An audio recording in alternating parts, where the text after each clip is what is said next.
अस्सलामु अलैकुम रहमतुल्लाह। ওয়ালাইকুম আসসালাম রহমতুল্লাহ বরকাতুহু। لا إله إلا الله وحده لا شريك له وأشهد أن محمدا عبده ورسوله أما بعد فأعوذ بالله من الشيطان الرجيم بسم الله الرحمن الرحيم الحمد لله رب العالمين الرحمن الرحيم مالك يوم الدين إياك نعبد وإياك نستعين اهدنا الصراط المستقيم صراط الذين أنعمت عليهم غير المغضوب عليهم ولا الضالين আমিন। আল্লাহ তাআলার এটি অনুগ্রহ আমাদের প্রতি যে তিনি আমাদেরকে এই যুগের ইমামকে মানার তৌফিক দিয়েছেন এবং আমরা আল্লাহ তাআলার প্রতিশ্রুতিকে পূর্ণ হতে দেখতে পাচ্ছি আর মহানবী সাল্লাল্লাহু আলাইহি ওয়াসাল্লামের ভবিষ্যৎবাণীকে পূর্ণ হতে দেখছি এবং এর সত্যায়নকারীতে পরিণত হয়েছি। অতএব এ কথা বা এই বিষয়টি আমাদেরকে আল্লাহ তাআলার প্রতি কৃতজ্ঞ বান্দায় পরিণত করা উচিত। আর আল্লাহ তাআলার কৃতজ্ঞতা তার প্রদর্শিত পদ্ধতি অবলম্বন করেই মানুষ করতে পারে, অর্থাৎ আল্লাহ তাআলার ইবাদতের মাধ্যমে হতে পারে। আর ইবাদতের সর্বোত্তম পদ্ধতি হচ্ছে আল্লাহ তাআলার আদেশ অনুযায়ী নামাজ আদায় করা বা নামাজ পড়া, অর্থাৎ 5 বেলার ফরজ নামাজ, এরপর অতিরিক্ত বা নফল নামাজ। নারী পুরুষ উভয়ের জন্য এই নির্দেশ সমভাবে প্রযোজ্য। মহানবী সাল্লাল্লাহু আলাইহি ওয়াসাল্লামের মহিলা সাহাবী যারা আল্লাহ তাআলার সন্তুষ্টির সার্টিফিকেট অর্জন করেছেন তাদের সম্পর্কে বিভিন্ন রিওয়ায়াতে এসেছে যে তারা তো অনেক ক্ষেত্রে পুরুষদের চেয়ে এগিয়ে যাওয়ার চেষ্টা করতেন। সারা রাত জেগে তারা ইবাদত করতেন এবং দিনের বেলা তারা রোজা রাখতেন।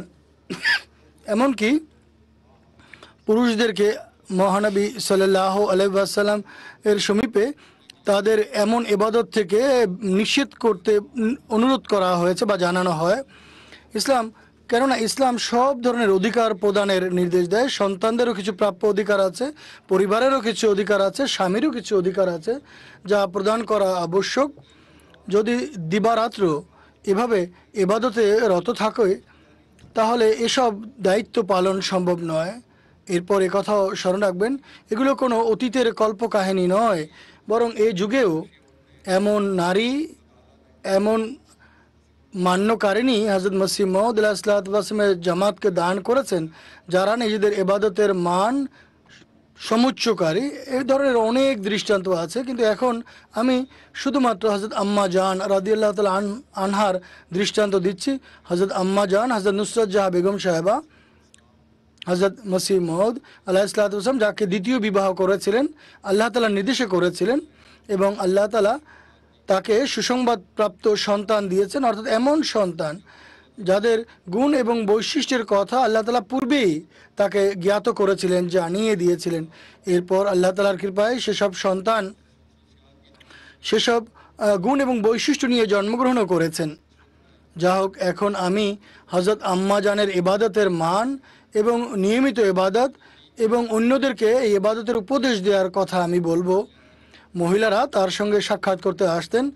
তার সম্পর্কে অধিকাংশ মহিলারা বলেছেন যে যখনই আমরা তার সঙ্গে সাক্ষাতের উদ্দেশ্যে যেতাম যে যাতে হযরত আম্মা জানের আধ্যাত্মিক এবং আধ্যাত্মিক জ্ঞান থেকে আমরা ইবাদত থেকে লাভবান হই। এগুলো মহিলাদের সাধারণ বসা বা সাধারণ গল্পের আসরের মতো ছিল না, বরং সেখানে আধ্যাত্মিক এবং জ্ঞানগত বিষয়ে আলোচনা হতো। আর যারা রেওয়ায়েত বর্ণনা করেছেন তারা বলছেন বৈঠক চলাকালীন যখন আজানের ধ্বনি ভেসে আসতো তখন হযরত আম্মা জান তাৎক্ষণিকভাবে সেসব কথা বন্ধ করে দিতেন। যদিও সেসব কথা ধর্মীয় কথাই হতো, ধর্মীয় আলোচনাই হতো, আধ্যাত্মিক বিষয় আলোচনা হতো, তিনি সব কথাবার্তা বন্ধ করে বলতেন যে আমি ভেতরে গিয়ে নামাজ পড়ছি, তোমরাও নিজেদের নামাজ পড়ে নাও। এরপর নামাজ থেকে ফেরত এসে জিজ্ঞেস করতেন, তোমরা কি নামাজ পড়েছো? অধিকাংশ মহিলা আল্লাহ তাআলার কৃপায় আল্লাহ তাআলার সঙ্গে এক বিশেষ সম্পর্ক রক্ষাকারিণী ছিলেন। অনেক সময় কোনো কোনো মহিলা তাদের ছোট সন্তানের কারণে বিভিন্ন অজুহাত অনুযোগ দেখাতো। একজন মহিলা এমন এক ঘটনার উল্লেখ করতে গিয়ে বর্ণনা করেন যে হযরত আম্মা জান ভেতর থেকে যখন নামাজ পড়ে ফেরত আসেন তখন জিজ্ঞেস করেন, তোমরা কি নামাজ পড়েছো? তখন সেই মহিলা বলেন, আমার কোলে ছোট্ট এক শিশু ছিল, আর শিশুর পেশাব ইত্যাদির কারণে আমি বলছিলাম যে আমার সন্দেহ ছিল যে আমার কাপড় নোংরা হোক, তাই আমি বললাম হয়তো আমার কাপড় পরিষ্কার নয়, তাই আমি বাড়িতে গিয়ে নামাজ পড়ব।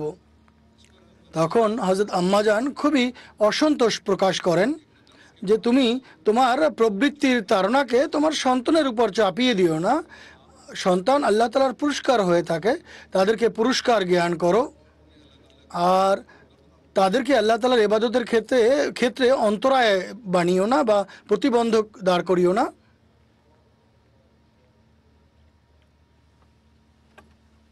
একটুখানি পানি, গরম পানি বাইরে যাচ্ছে।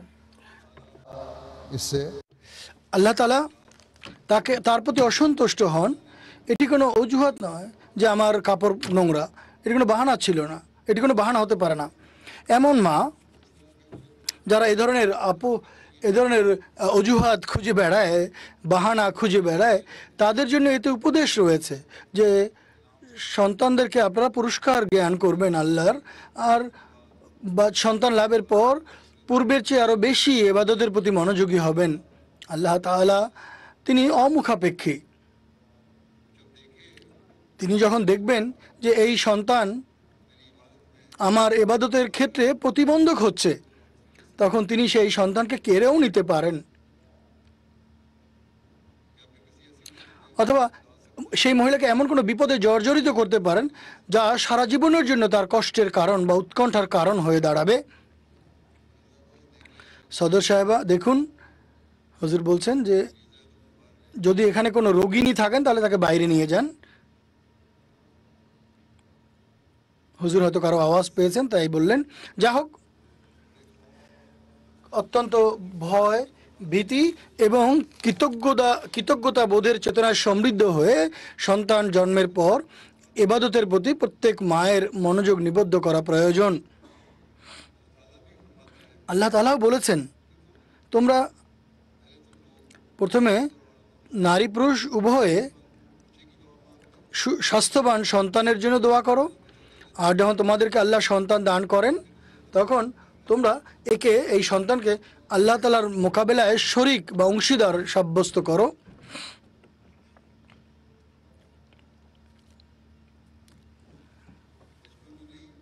শৈশবেই নয়, শৈশবে না হলেও বড় হয়ে বাচ্চারা পিতামাতার মোকাবেলায় দাঁড়িয়ে যায় এবং ধর্ম থেকেও দূরে সরে যায়। এরপর মানুষ চিঠিপত্র লেখে এবং পরিতাপ বা আক্ষেপ করে, জানি না কি হয়ে গেল, আমাদের সন্তান নষ্ট হয়ে গেছে, আমাদের সন্তান বিভ্রান্ত হয়ে গেছে। অথচ তারা জানেন সন্তানের বিভ্রান্ত হওয়ার কারণ পিতামাতার আচার আচরণ।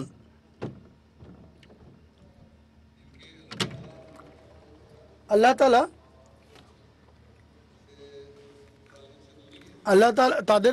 তাআলার সঙ্গে তাদের সম্পর্কের দূরত্ব এবং তাদের ধর্মের যে দায়িত্ব সেটি যথাযথভাবে পালন না করার কারণে এমনটি হচ্ছে। যদি শিশুকাল থেকেই সন্তানের জন্য এই দোয়া করেন আর তাদের সামনে আদর্শ স্থাপন করেন, আর যেসব মায়েরা এমন আদর্শ প্রদর্শন করেন, ইল্লা মাশাআল্লাহ, বিনা ব্যতিক্রম ছাড়া তাদের সন্তানরা পুণ্যের উপর প্রতিষ্ঠিত হয় আর পিতামাতার প্রতি অনুগতও হয়। এরপর এটিও রয়েছে যে সন্তানরা যখন প্রাপ্তবয়স্ক হয়, তারা যখন বুঝতে শিখে, তখন তারা পিতামাতার আদর্শ দেখে, পিতামাতার দিকে তাকিয়ে থাকে। যদি সেই পিতামাতা পূর্ণ আদর্শ প্রতিষ্ঠাকারিণী বা প্রতিষ্ঠাকারী হন, নিজেদের ইবাদতের দায়িত্ব যথাযথভাবে পালন করেন, তাদের ঈমান যদি সুদৃঢ় বা মজবুত হয়, তাহলে সন্তানরাও ধর্মের প্রতি আকৃষ্ট থাকে, নতুবা ধর্ম থেকে দূরে সরে যেতে থাকে। সন্তানরা প্রশ্ন লিখে আমার কাছে পাঠিয়ে দেয় এবং জিজ্ঞাসা করে যে আমরা কেন আল্লাহ তাআলার ইবাদত করব। যদি পিতামাতা শৈশবেই তাদেরকে তাদের কানে এ কথা প্রবেশ করাতো যে আল্লাহ তাআলার নিয়ামতের প্রতি কৃতজ্ঞতা প্রকাশের জন্য, কৃতজ্ঞতা প্রকাশের দাবি এটি আমরা যেন তার ইবাদত করি, তারপর বাড়ির পরিবেশটাকেও এমনভাবে রাখবেন যেন তাদের বিভিন্ন ধর্মীয় প্রশ্নের উত্তর দিবেন, তাহলে এমন ধরনের প্রশ্ন বাচ্চাদের মাথায় আসতেই পারে না। এটি তখনই সম্ভব হবে যখন নিজেরাও, অর্থাৎ পিতামাতারা ইবাদতের প্রতি মনোযোগ দেওয়ার পরে নিজেদের ছাড়াও নিজেদের ধর্মীয় জ্ঞানকে বৃদ্ধি করবেন। কিন্তু সাধারণত এটিই দেখা যায় যে পিতামাতার এসব বিষয়ের প্রতি মনোযোগ নেই, একে অপরের প্রতি দায়িত্ব চাপিয়ে দেওয়ার চেষ্টা তারা করেন। পিতার অর্থ উপার্জন এবং জাগতিকতার প্রতি তার আকর্ষণ, তার এর থেকে অবসর নেই। আর মা, এমন অনেক মা আছেন যাদের আসর বসানোর থেকে ছাড়া তারা অবসর সময় পান না, ড্রামা এবং বিভিন্ন সিরিয়াল দেখা থেকে তারা মুক্ত হতে পারছেন না। এরপরও বর্তমানে অর্থ উপার্জনের যে প্রতিযোগিতা চলছে, এক্ষেত্রে তারা ভুলে যায় যে আমাদের মৌলিক দায় দায়িত্ব কী। এটা বাদ দিয়ে তারা জগৎ উপার্জনের পেছনে ছুটতে থাকে। যদি স্বল্পে তুষ্টি থাকে তাহলে যতটুকু পায় তাতেই তারা জীবন কাটাতে পারে। এবং বাচ্চাদেরকে আপনারা অমূল্য সম্পদ জ্ঞান করুন। এমন মা, তারপর এমন মায়েরা সন্তানদের অধিকারও খর্ব করেন। যখন বাচ্চারা বাড়িতে আসে তখন তাদের জিজ্ঞেস করার মতো কেউ নেই। এভাবে আল্লাহ তাআলার ইবাদত, অর্থাৎ আল্লাহ তাআলার অধিকার ইবাদত না করে, আল্লাহ তাআলা ইবাদতের অধিকার দায়িত্ব পালন না করে এই দায়িত্ব পালন তারা করে না। আল্লাহ তাআলা যেভাবে ইবাদতের দায়িত্ব পালন করতে বলেছেন সেটি তারা করছে না। অতএব এই বিষয়টি বোঝা প্রয়োজন যে নিজেদের ইহ এবং পরকালকে সুনিশ্চিত করার জন্য এবং নিজেদের সন্তানদের ভবিষ্যৎ এবং পরকালকে সুনিশ্চিত করার জন্য দোয়ার প্রতি অনেক বেশি মনোযোগ দেওয়া প্রয়োজন। নিজেদের নামাজের সুরক্ষা করা প্রয়োজন, হেফাজত করা প্রয়োজন। এই বিষয়টি নিজেদের বাচ্চাদের মন ও মস্তিষ্কে খুব ভালোভাবে গেঁথে দেওয়া উচিত, প্রবেশ করিয়ে দেওয়া উচিত। এবং একজন একজন মোমেনা মুসলমান, আহমদী মুসলমান নারীর মধ্যে থাকা উচিত, নতুবা যুগ ইমামকে মানার দাবি শুধুমাত্র বুলি সর্বস্ব দাবি। অতএব নিজেকে জামাতে অন্তর্ভুক্ত করার উদ্দেশ্যকে দৃষ্টিতে রাখুন। জামাতভুক্ত হয়ে থাকলে নিজেদের মাঝে পবিত্র পরিবর্তন সৃষ্টি করে নিজের খোদার সঙ্গে জীবন্ত সম্পর্ক গড়ার চেষ্টা করুন। শুধু এতটুকুই নয় যে শুধু সম্পর্ক গড়ব, বরং নিজের সন্তানদের সম্পর্ক করতে হবে। उनको खुदा আমাদের সন্তানদেরকে আল্লাহর কাছে বা নিকটে আনতে হবে। আর এটি তখন সম্ভব যদি সন্তানদের সাথে এমন বন্ধুত্বপূর্ণ সম্পর্ক থাকে যার কল্যাণে তারা সব কথা নিয়ে আলোচনা করবে আপনার সাথে। যেভাবে বাজে জিনিস শেখানো হচ্ছে আজকাল পৃথিবীতে, এমন পরিস্থিতিতে পিতামাতার প্রতিটি কাজের কর্মের সন্তানের জ্ঞান থাকা উচিত, জানা থাকা উচিত। এটি তখন সম্ভব যদি আত্মবিশ্বাস থাকে তাদের মাঝে যে আমরা আমাদের পিতামাতার সাথে কথা বললে তারা আমাদের কথা শুনে আমাদের সংশোধনের জন্য, আমাদের কল্যাণের জন্য তারা আমাদেরকে বোঝাবেন। আমার মনে হয় এখানে প্রতিধ্বনি হচ্ছে, হুজুর বলছেন। সাউন্ড সিস্টেম যারা নিয়ন্ত্রণ করছেন তারা দেখুন। এমন অবস্থায় সংশোধনের জন্য পিতামাতার ভূমিকা অনেক গুরুত্বপূর্ণ। কেননা জগতে সর্বত্র নোংরামের ছড়াছড়ি, বৃথা নোংরা কার্যকলাপের ছড়াছড়ি। স্কুলেও পরিবেশ এমনই, সেখানে পড়ালেখা যদিও করে, জ্ঞান অর্জন করে, কিন্তু নোংরামি সেখানে অনেক বেশি স্কুলে দেখে। তাই স্মরণ রাখবেন, যদি আমরা খোদাকে ভুলে যাই, পিতামাতা যদি দায়িত্ব পালন না করে জাগতিক বিষয়াদিতে যদি হারিয়ে যায়, তাহলে ভবিষ্যৎ প্রজন্মের ভবিষ্যতের কোনো নিশ্চয়তা নেই। অনেক নারী গভীর বেদনাঘন পত্র লেখেন, নিজেরা এসে মোলাকাতে বলেন যে সব সন্তান, ছেলে এবং মেয়েরা বিভিন্ন নোংরামিতে জড়িত, সমাজের রোগ ব্যাধিতে তারা হারিয়ে গেছে। এর একটি কারণ হলো স্বামী স্ত্রীর পারস্পরিক ঝগড়া বিবাদ, জাগতিক বিষয়াদিতে নিমজ্জিত হওয়া ধর্মকে উপেক্ষা করার কারণে তাদের নিজেদের মাঝে অনেক ঝগড়া বিবাদ হয়। তাদের চাওয়া পাওয়ার বহর দীর্ঘ হয়ে গেছে অনেক, তারা আল্লাহকে ভুলে যায়।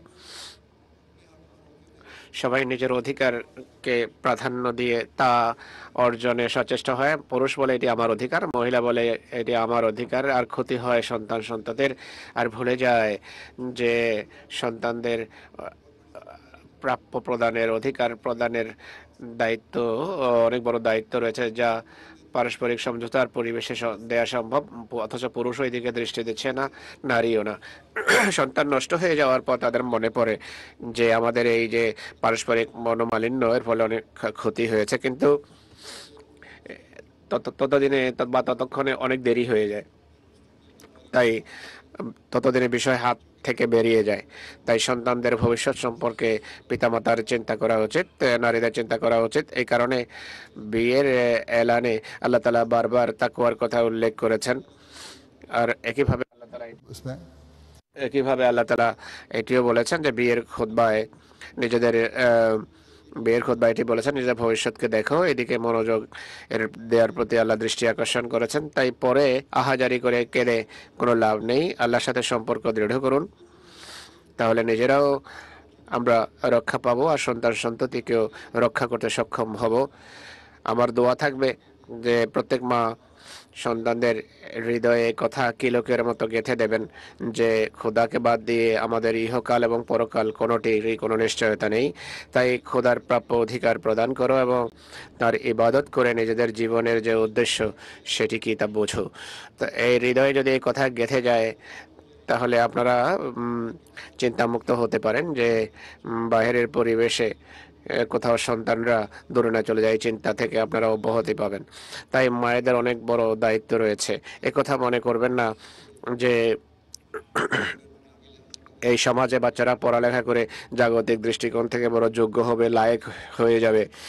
সব স্মরণ রাখবেন, মসিহ ইসলামকে আমরা মেনেছি, গ্রহণ করেছি। আমরা যেহেতু অঙ্গীকার করেছি যে আমরা সত্যিকার ইসলাম শিখবো, বুঝবো, চিনবো, অনুধাবন করব, তাই স্মরণ রাখতে হবে এই অঙ্গীকার আমাদেরকে রক্ষা করতে হবে। ধর্মকে আমাদের জাগতিকতার উপর প্রাধান্য দিলেই আমরা ইমানের দৃঢ়তার দাবি করতে পারি। যদি এক্ষেত্রে যদি আমাদের দুর্বলতা থাকে, তাহলে খোদাও ভ্রুক্ষেপ করেন না। তাই গভীর মনোযোগ দেওয়ার প্রয়োজন আছে, আর এদিকে দৃষ্টি দেওয়ার প্রয়োজন আছে। নামাজের গুরুত্ব সম্পর্কে আল্লাহ তাআলা বলছেন, ইন্নাস সালাতা তানহা আনিল ফাহশাই ওয়াল মুনকার, অর্থাৎ নিশ্চয় নামাজ সকল অশ্লীলতা এবং অপছন্দনীয় কার্যকলাপ থেকে বারণ করে। কিন্তু শর্ত আছে। শর্ত হলো খোদার ইবাদত, খোদার সন্তুষ্টি অর্জনের জন্য করা উচিত, দুনিয়া দেখানোর জন্য। এটিকে একটা বোঝা হিসাবে গলা থেকে নামিয়ে দেয়া মতো নামাজ যেন না হয়, এমন নামাজ কোনো কাজের নয়। আল্লাহ বলছেন যে ঔদাসীন্য এবং আলস্যের মাঝে পড়া নামাজ এগুলো, আর মনোযোগ সহকারে এই নামাজ পড়া হয়নি। খোদা আমাদেরকে দেখছেন, আমাদের উপর খোদা দৃষ্টি রয়েছে, এমন নামাজ আল্লাহ তাআলা তখন আর গ্রহণ করেন না, কবুল করেন না। তাই সত্যি ভয় করার বিষয়, চিন্তার বিষয়। এতে সন্দেহ নেই যে খোদা তাআলা বলেছেন যে আমি জিন এবং মানবকে শুধু আমার ইবাদতের জন্য সৃষ্টি করেছি, কিন্তু সত্যিকার অর্থে আমাদেরকে ইবাদত করতে হবে। খোদার পবিত্র মর্যাদা বৃদ্ধির জন্য নয় ইবাদত, আল্লাহর কোনো লাভ হবে এমন নয় ইবাদতের ফলে। খোদার পবিত্র মর্যাদা এর ফলে উঁচু হয় না, বরং যে ইবাদত করে তার ইহ এবং পরকাল সুনিশ্চিত হয়, সুন্দর হয়। কেননা আল্লাহ তাআলা অন্যত্র বলেছেন, তোমাদের ইবাদতের আমার কোনো প্রয়োজন নেই, বরং তোমরাই আমাকে ইবাদত করার মুখাপেক্ষী, তোমাদের লাভ এতে। তাই আপনারা যাদের হাতে ভবিষ্যৎ প্রজন্মকে গড়ার দায়িত্ব, আপনাদের কাজ হলো নিজেদের ইবাদতের সুরক্ষা করা, ইবাদতের রক্ষণাবেক্ষণ করা, নিজেরা ইবাদতকারী হওয়া, আর সন্তানদের জন্য উত্তম আদর্শ রেখে যাওয়া, আর তাদের নিগরানি করা যেন খোদার সাথে তাদের সুসম্পর্ক রচিত হয়। এটি দেখুন যে এই সম্পর্ক গড়ে উঠছে কিনা, এই সম্পর্ক রচিত হচ্ছে কিনা। প্রতিটি মোড়ে প্রতিটি মুহূর্তে এদিকে দৃষ্টি রাখতে হবে। সন্তানদের বড় হওয়ার পাশাপাশি তাদের বেড়ে ওঠার পাশাপাশি এদিকে দৃষ্টি রাখতে হবে যে কিভাবে ধর্মীয় পরিবেশে তাদের গড়া যায়, আর ধর্মের সাথে তাদের সম্পর্ক কতটা দৃঢ় হচ্ছে এটি দেখতে হবে, আল্লাহর সাথে সম্পর্ক কতটা দৃঢ় হচ্ছে এটি দেখতে হবে। অনেকেই বলে, বিশেষ করে মায়েরা এটি বলে থাকেন, প্রায় সময় দেখা গেছে যে একটা বয়স সন্ধিতে গিয়ে সন্তানরা সেভাবে ধর্মের প্রতি মনোযোগ দেয় না যেভাবে পূর্বে মনোযোগ ছিল। 13, 14, 15 বছর বয়স্ক মেয়েরা বেশিরভাগ ক্ষেত্রে ধর্মের সাথে সম্পর্ক রাখে, কিন্তু যখন যৌবনে উপনীত হয় হঠাৎ করে জামাত থেকে দূরে চলে যায়, ধর্ম থেকে বিচ্যুত হয়ে যায়, আল্লাহর সাথে সম্পর্ক ছিন্ন হয়ে যায়, তাদের সমাজের নোংরামিতে লিপ্ত হয়। অনেক ছেলে মেয়ে সাবালক হয়ে এমনটি করে। এখানকার আইন তখন তাদেরকে স্বাধীনতা দিয়ে থাকে, তখন তারা ঘর থেকে বেরিয়েও যায়। মেয়েরাও আছে তাদের মাঝে, অনেক ছেলেও এমনটি করে। যাই হোক, পিতামাতা যে বলে যে জানি না কেন এমন হয়, হুজুর বলেন আমি পূর্বেই বলেছি যে এর মূল কারণ হলো সন্তানদের সাথে পিতামাতার সঠিক সম্পর্ক থাকে না। এই কারণে একটা বয়ঃসন্ধিতে গিয়ে বাইরের পরিবেশে প্রভাবিত হয়ে নিজের পরিবারের মান সম্মান, ঘরের মান সম্মান এবং তারা ভুলে যায়, অবজ্ঞা করে আল্লাহকে ভুলে যায়, আর মনে করে বাহিরের জগতেই, বাহিরের রঙিন জগতেই সবকিছু, আর এটি হস্তগত করার এবং অর্জনের চেষ্টা করা উচিত তাদের। এটি সত্য কথা যে খোদার ভালোবাসাও, খোদা প্রেমও খোদার কৃপাতেই অর্জন করা সম্ভব, কিন্তু এর জন্য তো দোয়া করা দরকার, আল্লাহর কাছে সাহায্য চাওয়া প্রয়োজন। যদি পিতামাতা বা তাদের কেউ বা কোনো একজন দৃষ্টান্ত স্থাপন করে তরবিয়তের প্রতি মনোযোগ না দেয় এবং আল্লাহর কাছে দোয়া না করে, তাহলে সন্তানদের বিকৃতির আশঙ্কা বেড়ে যায়, বিকৃত হওয়ার আশঙ্কা বেড়ে যায়। তাই সবসময় স্মরণ রাখবেন, এদিকে সবসময় মনোযোগ রাখতে হবে।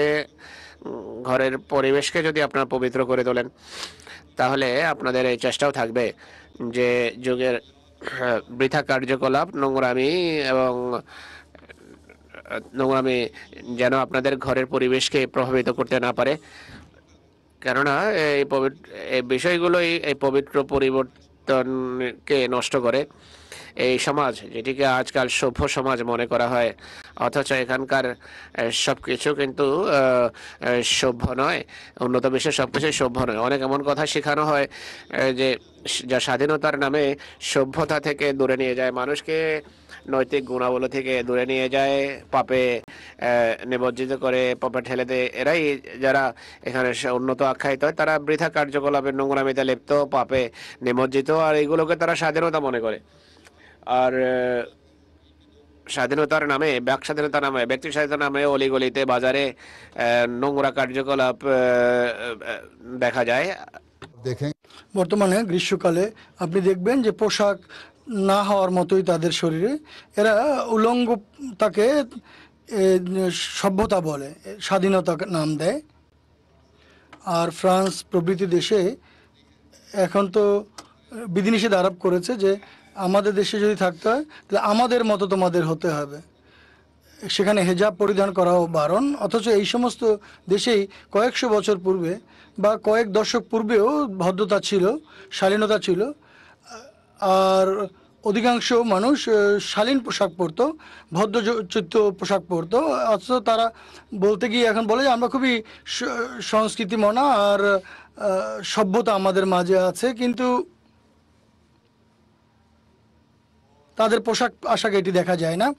যাই হোক, এ কারণে আমরা অনেক উন্নতি করেছি, কিন্তু এই যে উলঙ্গপনা, এই নগ্নতা তাদেরকে সভ্যতা থেকে দূরে সরিয়ে নিয়ে যাচ্ছে।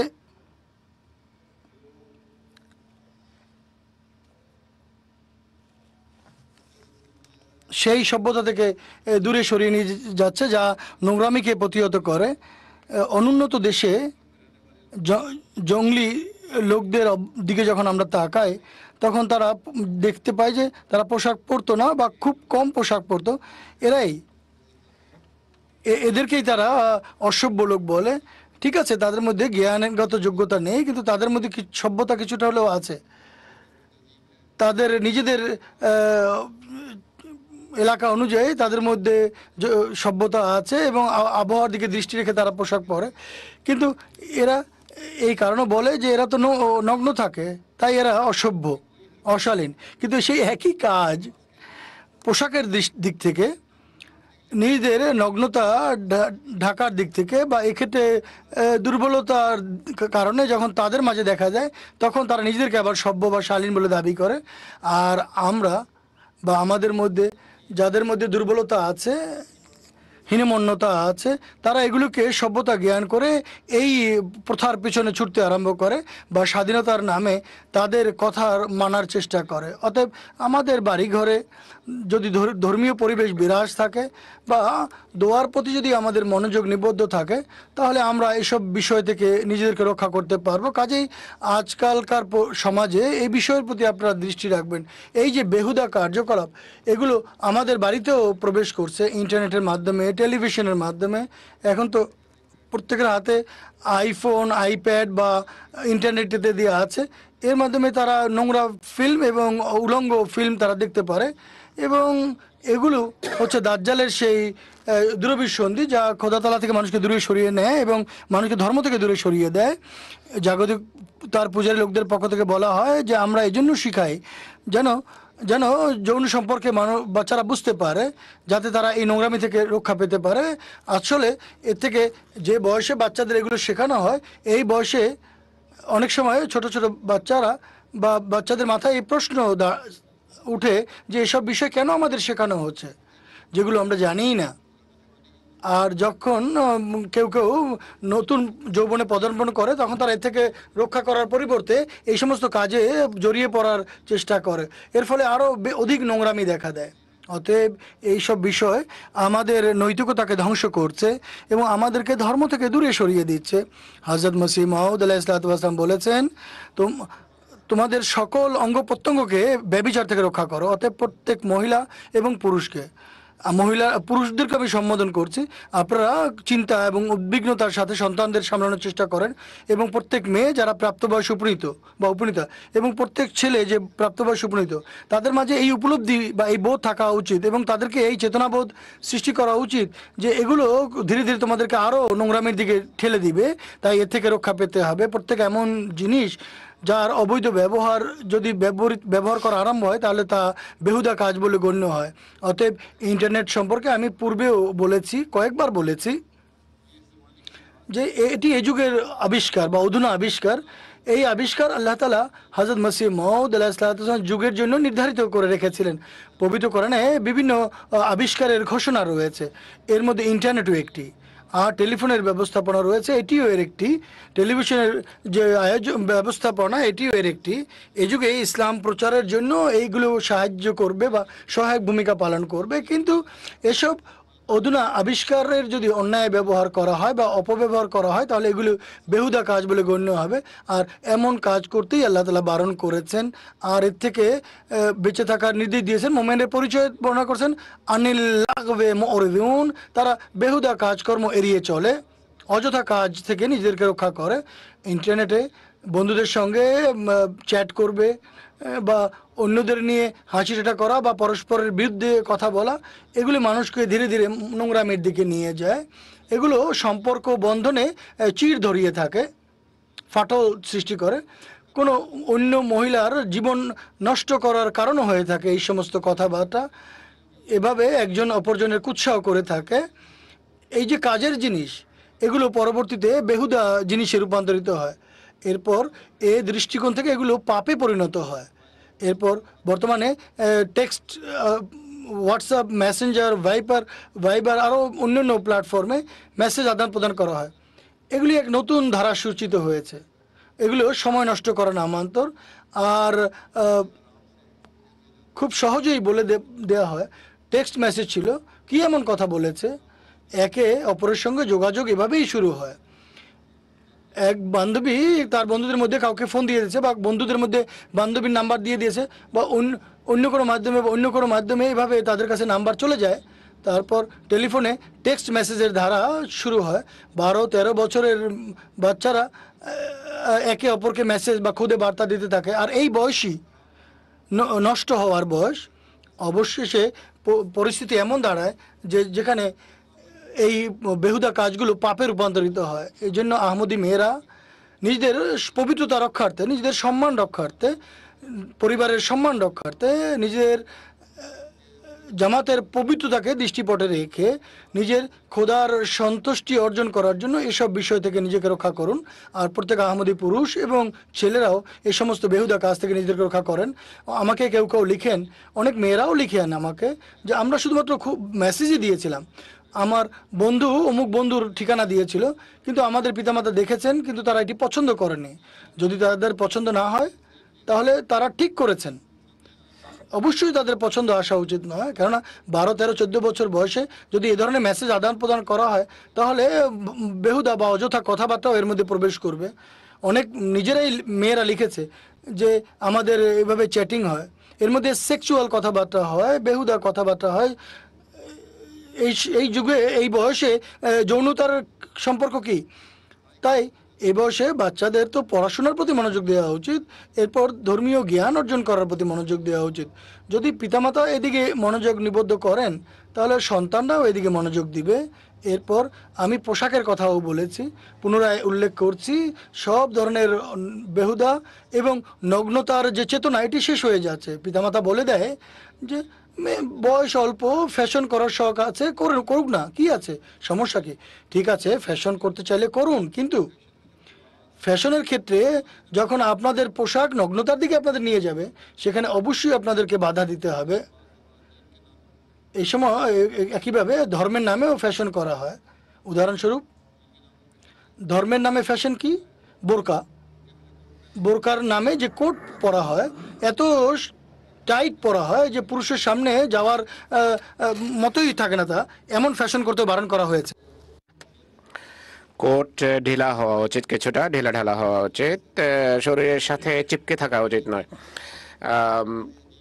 তাহলে ধর্ম আর থাকবে না। আর আর সেই ফ্যাশন এমন যা মহিলার শালীনতাকে পদদলিত করে, এটি নির্লজ্জতার নামান্তর।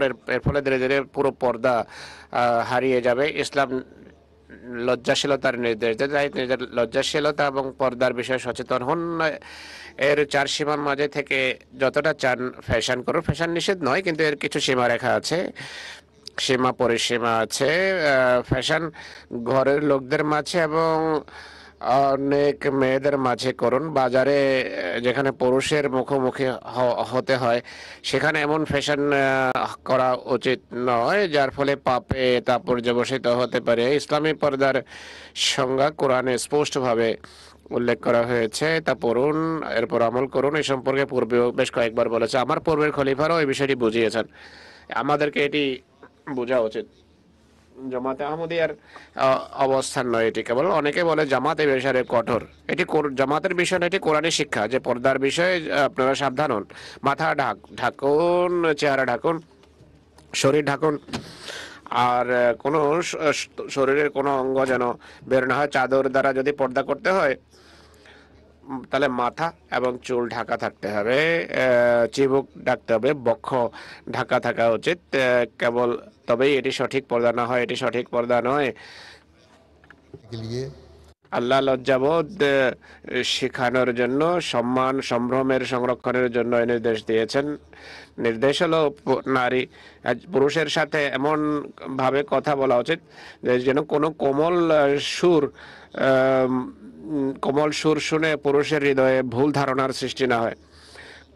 কোথায় খোলা প্রকাশ্যে মানুষ বন্ধুত্ব করে ছেলেদের সাথে, এক বয়স সন্ধিতে মেয়েরা নিজেদের ক্লাস ফেলো এবং স্কুল ফেলোর সাথে মেয়েদের পর্দা করা উচিত। প্রয়োজনে কথা বলতে হলে পর্দার ভিতর থেকে যোগাযোগ করা উচিত। মেয়েদের নিজেদেরও এই বিষয়ে যত্নবান হওয়া উচিত। আর পিতামাতারও, বিশেষভাবে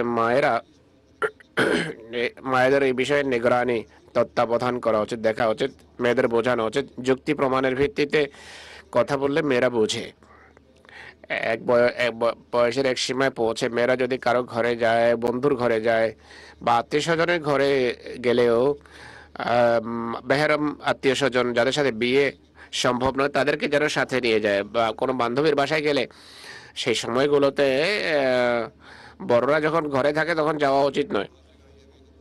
অনেক জায়গায় বোঝানো হয় না মেয়েদেরকে। ক্লাস ফেলো ছেলেরা বড় হলেও মেয়েদের ঘরে আসে। আল্লাহর ফজলে অনেক এমন আহমদি পরিবার আছে যারা এই সমস্ত বিষয়ে খুবই সাবধান, আর মেয়েরাও আহমদি মেয়েরাও এগুলো পছন্দ করে না, মায়েরাও আমার মেয়েদেরকে বোঝান। কিন্তু এসব পাপ এখন সমাজে এতটা ছড়িয়ে গেছে যে ক্রমশ এর গণ্ডি বিস্তৃত হচ্ছে। আর এই দুনিয়ার যারা দুনিয়া পূজারী তারাও এই বিষয়গুলোকে বুঝতে পারছে যে এগুলো নোংরামি, আর জামাতও এই ধরনের অভিযোগের মাত্রা বৃদ্ধি পাচ্ছে। তাই এই দিকে অনেক মনোযোগ দেওয়া প্রয়োজন। সব মেয়ের নিজের সম্মান এবং সম্ভ্রমের সুরক্ষা করতে হবে, ধর্মকে জগতের উপর প্রাধান্য দিতে হবে। এই কথা আমাদের অন্তরাত্মায় গেঁথে যাওয়া উচিত। লাজনা সংগঠনকেও এই বিষয়ে চেষ্টা করতে হবে, আর সব অনুষ্ঠানে এই কথা ভালোভাবে মেয়েদের মাথায় গেঁথে দিতে হবে যে তোমাদের এক পবিত্রতা রয়েছে, সম্ভ্রম রয়েছে, আর কোনো প্রকার লাগামহীনতা যেন না থাকে। তুমি এখন সাবালিকা হচ্ছ, তাই নিজের প্রকৃতিতে লজ্জাবোধ সৃষ্টি করো, যা তোমার পরিবারের এবং জামাতের জন্য সুনাম বয়ে আনবে, খোদার কৃপাকে আকৃষ্ট করবে। যদি এগুলো সৃষ্টি হয় তাহলে ইনশাআল্লাহ আমরা জাগতিক নোংরামি থেকেও নিরাপদ থাকবো। আর যদি এই চেষ্টা থাকে তাহলে ইনশাআল্লাহ সামান্য ব্যতিক্রম ছাড়া সব মেয়ে পুণ্যের পথে অগ্রসর হবে। এই কথাগুলো ছেলেদেরকেও সামনে রাখতে হবে। বরং ছেলেরা এক বয়ঃসন্ধিতে গিয়ে এমন অপকর্মে বেশি লিপ্ত হয়।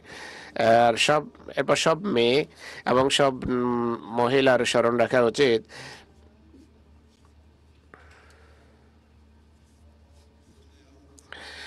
যে সে এ যুগে মসিহ মউদকে মেনে ইসলামী শিক্ষার উপর প্রতিষ্ঠিত হওয়ার এক অঙ্গীকার নবায়ন করেছে। এই অঙ্গীকার করেছে যে নিজেকে আমি অন্যদের চেয়ে এগিয়ে নিয়ে যাব। আমার এবং অন্যদের মাঝে একটা বিশেষ পার্থক্য থাকবে।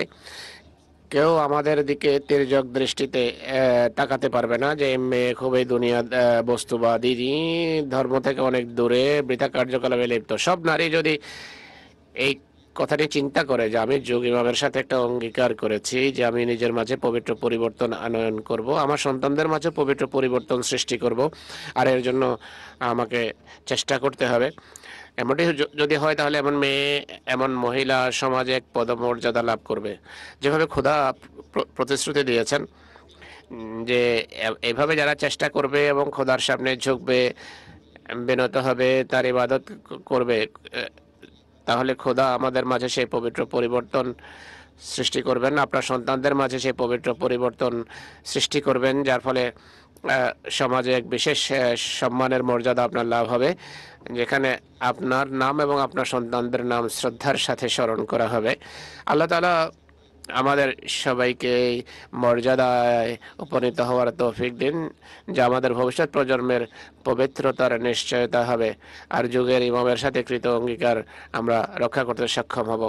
শেষের দিকে মসিহ মউদের একটা উদ্ধৃতি আমি পড়ছি। হযরত মুসা ইসলাম বলছেন, এই জামাতে প্রবেশ করে তোমাদের সত্তা যেন এক ভিন্ন সত্তা হয়ে যায়, তোমরা সম্পূর্ণ এক নতুন জীবন যাপনকারী মানুষ হয়ে যাও, যা পূর্বে ছিল তা যেন না থাকো। একথা মনে করো না যে তোমরা খোদার পথে নিজেদের মাঝে পরিবর্তন আনলে অন্যের মুখাপেক্ষী হবে বা তোমাদের শত্রুর সংখ্যা বেড়ে যাবে। না, খোদার আঁচল যে আঁকড়ে ধরে সে কখনো অন্যের মুখাপেক্ষী হয় না, মন্দ দিন তার জীবনে আসে না। খোদা যার বন্ধু এবং সাহায্যকারী হয়ে যান, সারা পৃথিবীও যদি তার শত্রু হয়ে যায়, কোনো চিন্তা নেই। মোমেন সমস্যায় লিপ্ত হলে কখনো কষ্ট পায় না, বরং সেই দিনটি তার জন্য জান্নাতি জীবন দিন হয়ে থাকে। খোদার ফেরেশতা মায়ের মতো তাকে কোলে তুলে নেয়। সার কথা হলো খোদা তাদের সুরক্ষাকারী এবং সাহায্যকারী হয়ে যান। সে খোদা এমন খোদা যিনি আলা কুল্লি শাইইন কাদির, যিনি সর্বশক্তিমান, যিনি অদৃশ্যে জ্ঞাত, যিনি চিরঞ্জীব এবং চিরস্থায়ী। সেই খোদার আঁচল ধরে কেউ কি কোনোদিন কষ্ট পেতে পারে? মোটেই নয়। আল্লাহ তাআলা প্রকৃত বান্দাকে এমন সময় রক্ষা করেন যে পৃথিবী আশ্চর্য হয়ে যায়। প্রকৃত বান্দা হতে হবে। তাই সব সময় স্মরণ রাখবেন যে যেখানে আমরা ধর্মকে জাগতিকতার উপর যদি তোমরা সত্যিকার অর্থে এই অঙ্গীকার পূর্ণ করো তাহলে আল্লাহ তোমাদের রক্ষক হবেন, তিনি তোমাদের হেফাজত করবেন। জগৎবাসীকে ভয় করার বা জগৎকে ভয় করার কিছু নেই। জগৎ থেকে প্রভাবিত হয়েও না, বরং এই চেষ্টা করো, প্রত্যেক মহিলা এবং মেয়ে যেন এই চেষ্টা করে তাকে জগৎবাসীকে প্রভাবিত করতে হবে, বিশ্ববাসীকে খোদার চরণতলে নিয়ে আসতে হবে। এটি এক আহমদীর দায়িত্ব, এটি একজন আহমদীর সেই দায়িত্ব যে জন্য তিনি হযরত মসিহ মাউদ আলাইহিস সালামকে মেনেছেন। অতএব এদিকে মনোযোগ দেওয়া প্রয়োজন। আমাদেরকে বিশ্বে বিপ্লব সৃষ্টি করতে হবে, বিশ্ববাসীকে সঠিক পথ দেখাতে হবে, বিশ্ববাসীকে খোদা তাআলার প্রতি সমর্পিত করতে হবে। আমাদেরকে বিশ্ববাসীকে মহানবী সাল্লাল্লাহু আলাইহি ওয়াসাল্লামের পতাকা তলে আনতে হবে। এজন্য আমাদেরকে নিজেদের অবস্থায় পরিবর্তন সাধন করতে হবে, নিজেদের পরবর্তী প্রজন্মের অবস্থায় পরিবর্তন সৃষ্টি করতে হবে। যখন এমন হবে তখন এক বিপ্লব সৃষ্টি হবে যা আমরা পৃথিবীতে সৃষ্টি করতে পারবো। এই জন্য আহমদী নারী এবং আহমদী মেয়েরা এবং আহমদী শিশুদেরকে, কন্যাদেরকে মনোযোগ দেওয়া প্রয়োজন, কেন আপনারাই ছেলেদেরও সংশোধনের কারণ হতে পারেন। সর্বদা মনে রাখবেন, এটি সেই উদ্দেশ্য এবং লক্ষ্য যে জন্য হযরত মসিহ মাউদ আলাইহিস সালাম এসেছেন, এবং এটি সেই উদ্দেশ্য যে জন্য আমরা তার হাতে বয়াত করেছি। নতুবা বয়াত করার অন্য কোনো উদ্দেশ্য, বয়াত করার কোনো লক্ষ্য নেই, লাভ নেই। আল্লাহ তাআলা আমাদের সবাইকে তৌফিক দিন, আমরা যেন এই বয়াতের দায়িত্ব যথাযথভাবে পালন করতে পারি, নিজেদের সংশোধন করতে পারি, ধর্মকে জাগ্রততার পর প্রাধান্য দিয়ে আল্লাহ তাআলার নির্দেশাবলী মেনে বিশ্বে এক বিপ্লব সৃষ্টি সাধন করতে সক্ষম হই। আল্লাহ তাআলা করুন যেন এমনই হয়। এখন আসুন দোয়া করি আমরা।